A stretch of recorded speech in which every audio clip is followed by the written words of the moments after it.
இந்த மாதம் கடந்த 14ஆம் தேதி கூலி திரைப்படம் தியேட்டர்ஸில் ரிலீஸ் ஆகி இருந்துச்சு. லோகேஷ் கனகராஜ் டைரக்ஷனில் சூப்பர் ஸ்டார் ரஜினிகாந்த் உட்பட பல்வேறு நட்சத்திரங்களுடைய நடிப்பில் மிகப்பெரிய எதிர்பார்ப்புகள் மத்தியில் படம் தியேட்டர்ஸில் ரிலீஸ் ஆகி படம் கலவையான விமர்சனங்களை பெற்றிருந்த போதிலும் நாளாக படத்துக்கான கூட்டம் குறையவே இல்லை.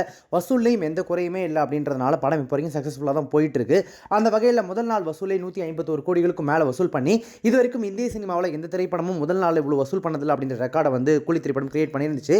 அதுக்கப்புறம் 4 நாளில் 404 கோடி அப்படின்னு சொல்லி அது ஒரு ரெக்கார்டை கிரியேட் பண்ணியிருந்துச்சு. இப்படி என்னதான் கலவையான விமர்சனங்கள் வந்த போதிலும் வசூலில் பிரச்சனை இல்லாமல் போயிட்டு இருந்த கூலி திரைப்படம் 1000 கோடி வசூலில் தொடுமா அப்படின்றது பலரினுடைய கேள்விக்குறியாக இருந்துச்சு. கனவாக இருந்தது கேள்விக்குறியாக மாறினதுக்கு காரணமே படத்திற்கு வந்த கலவையான விமர்சனங்கள் தான். பட் அதெல்லாம் தாண்டி கூலி திரைப்படம் ரிலீஸ் ஆகி கிட்டத்தட்ட இப்போ 2 வாரங்கள் கிட்ட ஆக போகுது.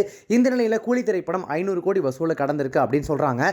சூப்பர் ஸ்டார் ரஜினிகாந்த் அவருடைய திரைப்படங்கள் ஏற்கனவே 2.0 திரைப்படம் மொத்தமாக 800 கோடி வசூல் பண்ணியிருந்துச்சு. ஜெயிலர் திரைப்படம் 650 கோடிகளுக்கு மேலே வசூல் பண்ணியிருந்துச்சு. இப்படி 500 கோடி வசூலை கடந்த சூப்பர் ஸ்டார் ரஜினிகாந்த் அவர்களுடைய திரைப்படங்களின் பட்டியலில் இப்போ கூலி திரைப்படமும் இணைஞ்சிருக்கு. ஸோ 500 கோடிகளுக்கு மேலே வசூல் பண்ணி இன்னமும் சக்ஸஸ்ஃபுல்லாக போயிட்டு இருக்கக்கூடிய கூலி திரைப்படம் மொத்த வசூலாக ஜெயிலர் திரைப்படத்தினுடைய வசூலை தாண்டுமா அல்லது 2.0 வசூலை நெருங்குமா?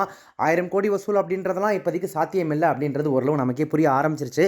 பட் அந்த ஜெயிலர் 2.0 படங்களினுடைய வசூலில் எதையாவது கிட்ட போகுமா கூலி திரைப்படம் அப்படின்றத பொறுத்திருந்தான் பார்க்கணும்.